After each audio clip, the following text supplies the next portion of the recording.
ಮಾತುಗಳು ಒಳಗಡೆ ಇಲ್ಲಿದೆ. ನೀವೆಲ್ಲ ನನ್ನನ್ನು ಯಾವ ರೀತಿ ಸ್ವೀಕರಿಸಿದರೋ ನನಗೆ ಗೊತ್ತಿಲ್ಲ. ಆದರೆ ನಾನು ಈ ಶಾಲೆ ಬಂದ ಮೇಲೆ ಕಟ್ಟ ವೃತ್ತಿಪರನಾಗಿ ನನ್ನ ವೃತ್ತಿ ಧರ್ಮವನ್ನು ನಾನು ಭಾವಿಸ್ತೀನಿ ಅಂತ ನಾನು ಭಾವಿಸ್ತೀನಿ. ನಿಮ್ಮ ಎಲ್ಲ ಪ್ರೀತಿ ಮತ್ತು ಅಭಿಮಾನಿಗಳಿಗೆ ನಾನು ಚಿರಋಣಿ. ನಿಮ್ಮನ್ನೆಲ್ಲ ನೋಡಿದ್ದು ಭಾಳ ಖುಷಿ ಆಯಿತು. ನಮ್ಮನ್ನೆಲ್ಲ ನೀವೆಲ್ಲ ಸೇರಿಸಿ ನೀವೊಂದು ಒಳ್ಳೆ ಕೆಲಸ ಮಾಡಿದ್ದೀರ ಅಂತ ಭಾಳಷ್ಟು ಜನ ಹೇಳ್ತಾ ಇದ್ದಾರೆ.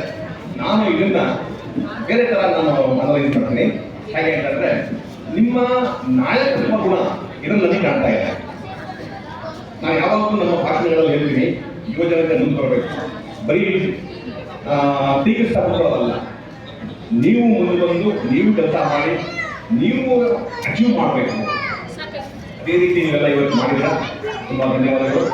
ನಮ್ಮನ್ನು ಇಲ್ಲಿ ಕರೆಸಿ ಇಷ್ಟೊತ್ತು ನಮ್ಮನ್ನೆಲ್ಲ ಸೇರಿಸಿ ನಮ್ಮನ್ನು ಎಷ್ಟೊಂದು ಪ್ರೀತಿ ಮತ್ತು ಆದರಗಳನ್ನು ನೀವು ಕೊಟ್ಟಿದ್ದೀರಾ. ನಿಜವಾಗ್ಲೂ ಮನಸ್ಸು ತುಂಬಿ ನಾನು ಹೇಳ್ತೀನಿ. ಧನ್ಯವಾದಗಳು. ಅವಕಾಶಕ್ಕಾಗಿ ವಂದನೆಗಳು.